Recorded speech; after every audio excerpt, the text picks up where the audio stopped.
Hello to the chicos, hello to the chicas. Coming at you with some new stuff because I keep on trying to be innovative and I'm failing miserably, but hey, that's the fun bits of chess. I'm coming at you now with defeating grandmasters, and first up, because of we need to join the bandwagon, which seems to be the new current trend that took the whole chess world by a landslide, is to play garbage openings and win. More importantly, totally garbage gambits, sorry, is the new trend. And so we need to somehow join the crew. But pull that off against the GM and all of a sudden that looks quite interesting. So here is the story. I came across this dude on online chess called Khatanbataar Bazar. I kid you not, that's his name, and for that alone he is an absolute legend, because I dare say there is not another grandmaster in the whole entire universe who has got that many A's in his name, and in fact that's the only vowel in his name. So kudos to you, dude, for that alone. And he's a good chess player too. He's a grandmaster, and in fact I'm giving you a little bit of a twisted story here, because I'm going to show you two wins, but the overall score against each other actually favors him, if not heavily, but clearly. So that needs to be stated for the sake of being historically accurate. But let's put the nonsense talk aside and focus on the games. So what's happening here is, and I'm showing you these two games in chronological order, is that he plays the Slav. And so I played this game actually a fair while ago against him. And I even posted it on Twitter as a GIF or GIF. I never know which one is the correct way to say that. Is it a GIF or is it a GIF? GIF, I'm guessing. And so against d takes c4, I decided to play the Geller Gambit, which, by the way, by itself is by no means something that I would label as an unsound gambit. I was thinking about it this morning, and I think that there is a lot of merit to this thought, despite of the fact that it's coming from me. And that is that anytime a gambit is named after a decent chess player, it tends to be quite playable, funny that. And anytime it's named after whatevs, it seems to be rather dodgy. So for example, to back up this idea, I started to think, because it was the Geller Gambit how it occurred to me, and I'm like, yeah, fair enough, Geller was an absolute legend, top 10 player in the top of his career, amazing score against world champions, so just a hero. Then I went like, right, what other gambits can I think of that are actually named after famous players? Not a lot I could really, think of, but there was the Alekhine Shattered, which is partly named after Alekhine, so that's a goodie. Then there is the Banker Gambit, which obviously is not really a top pick in the very elite of chess, but it's still a very, very cool opening. Ask your good friend Chess Explained, and he will definitely tell you that there is a lot of fun to be had in the Banker. And yeah, not a lot of others come to me now, but 3 was enough. And then I'm thinking, like, on the other end of the spectrum, we have got like the Nakshmashon, or I don't even know how to say that gambit, and a lot of other doozies that are basically just losing right away. More on that in my other series where we are refuting the doozy gambits. So I thought, all right, let's give it a go. And I played the Geller Gambit. Now, the way how it got out of whack and how we went from a reasonably sound gambit into total la-la land is that I knew about this side variation starting with knight g5, which is quite a sneaky move, and a lot of people don't know how to react to it. So, for the record, the main line of the Geller Gambit goes a4, e6 takes, and then knight takes, pawn takes, and only then knight g5. Many very famous games were played for this position. A Petrosian, Smyslov Petrosian, or the other way around, comes to mind. The engine favors black rather heavily, but there is a lot of play in this position, so black still needs to be careful because of the space advantage that these central pawns provide, and the reasonably free play on the king side makes things a little bit complex. Anywho, I decided to dodge that and go for knight g5. Amazingly, according to the machine, the refutation of this is f6. Now that is next level stuff, like you would not think to play a move like this. Almost everyone responds with bishop f5, which is also okay. However, here white does have this sneaky pawn e6 move. and after takes g4, the position becomes utterly and ridiculously irrational, but I dare say that compared to some of the gambits that I listed before as total garbage, this is still well within the realm of playable. In fact, if you look at the...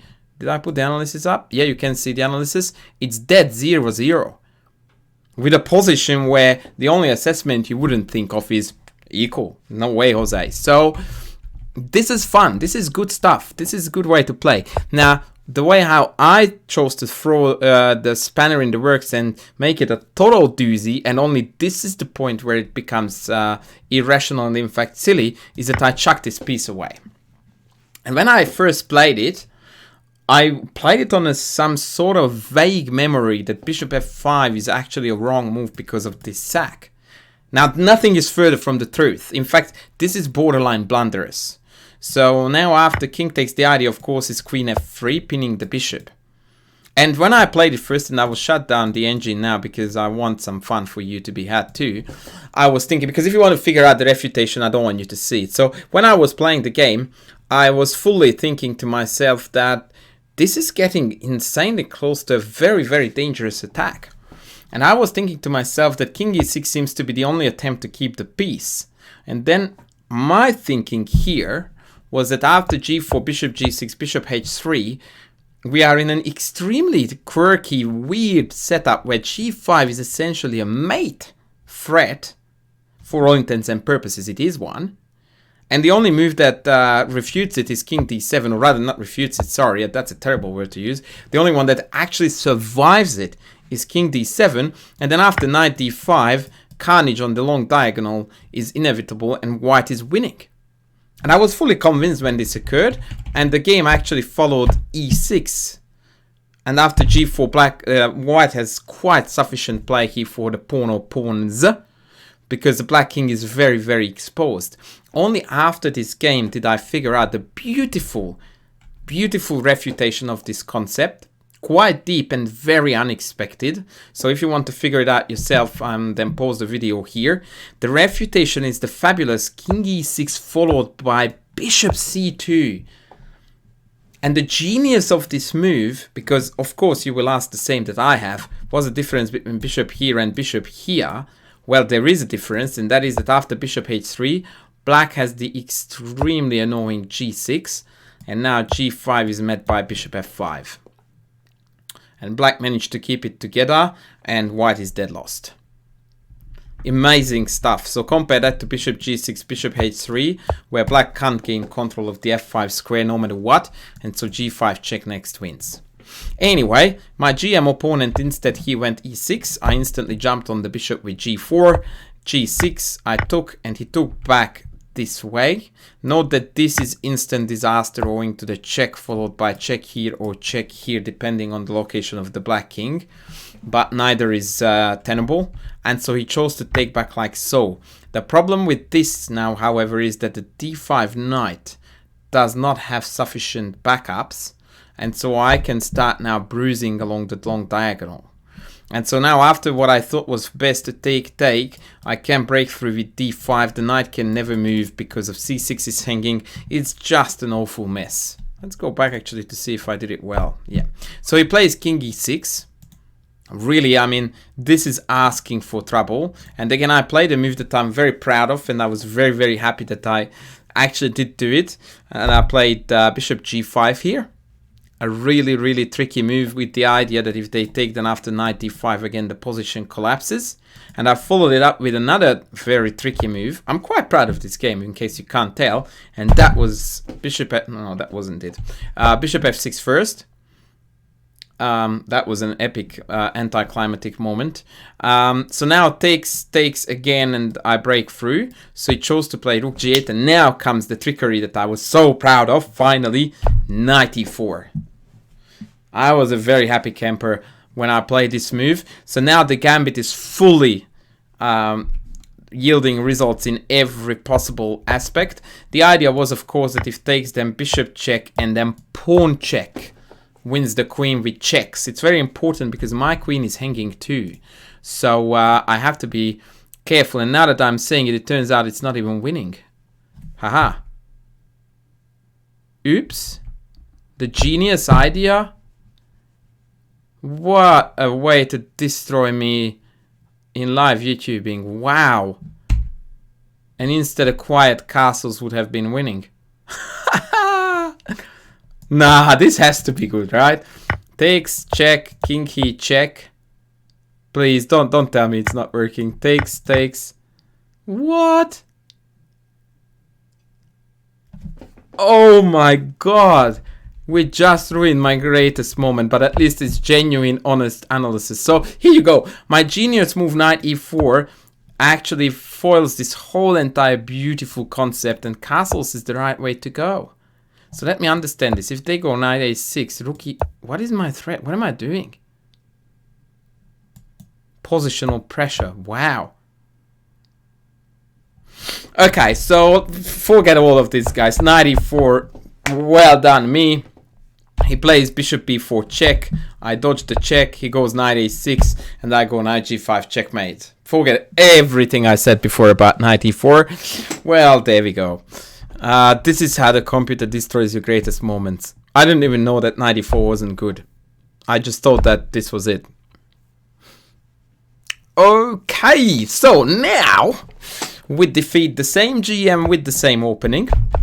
So he tends to repeat a lot of stuff that he's playing irrespective of its value. So I take again, going like, well, once lucky, try your luck twice. There is no such saying, but I just invented that for you now. Queen f3. He changed here to knight b4. I'm like, bring it on, baby. So I took. He goes check. I go king d1 because I'm already seeing that knight d1 is terrible. Knight a1, sorry. It was a Freudian slip because I'm already thinking about knight d4. And when we played the game, I actually thought that knight d4 was very good for them. But nothing is further from the truth, because the irony is that here, this is a double check. So he can take neither. Both of them would be awesome for black because of the counter check. But he can't do that by the rules of chess, because it's a double check, and we know that the only way out of double check is to move the king. And after king takes, I go check again, I think, but I better turn on the engine now, yes. Because knight f5 counter check does nothing, I can just move out of it, and then f5 is in severe trouble. Or if he walks back, then he just loses the queen, although that needs to be still analyzed a bit because my queen is hanging again. So check here, queen h4. And this seems to be quite ironically winning the knight in the end. So something like bishop here takes, and queen d4. Breathtaking complications. And again, this is why I am always a big advocate of gambit play that is at least based on some kind of sound foundations like the Geller Gambit. And I'm fully aware that knight f7 is not okay. But as you can see, even here, I get playable positions out of it right away, as opposed to... It's a one move trick that if it works, it's a-okay. If not, then pfft, next game. Anywho, g4, he went knight b4, and he took the a1 rook. And boy, this is carnage now, and I will turn off the engine again. Actually, just engine off is good enough. He took, I went check, and now it's falling apart again spectacularly because we win the queen. But I'm actually going to show you the game in its entirety because the mate motif in the end is one that I have never pulled off myself. And in fact, I've never seen this particular mate layout. So check this out. He takes.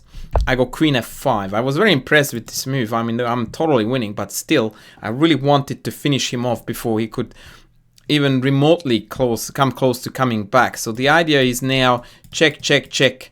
And take the rook, and that's just too much. So he plays king c7 to cover this square, but to his great dismay, it's a forced mate now with check, check, and mate. And that mate, I have to say, really amused me. I mean, probably you can tell from the smile on my face. I went like, that's not bad, that's not bad. And if the king had gone here to a6, actually it's the same mate anyway, so it was already entirely inevitable. So these were my two games against Khatanbataar Bazar, again, absolute legend, Mongolian GM, with a first somewhat sound, then entirely unsound gambit by this knight g5, knight f7 trickery. I would not recommend you to play like this, but I would recommend you to play the Geller Gambit if you wanted to play something different against the Slav. And on that note, I'm going to call this one off. I hope you guys enjoyed these two games, which hopefully will turn into a series about me versus the GMs. We'll see how it goes. Yeah, so tell me what you think. Press a like. Send me a game if you manage to defeat a GM in a spectacular style. I'm curious to see your efforts as well. And on that note, I am going to sign up now. Thanks for watching. Bye.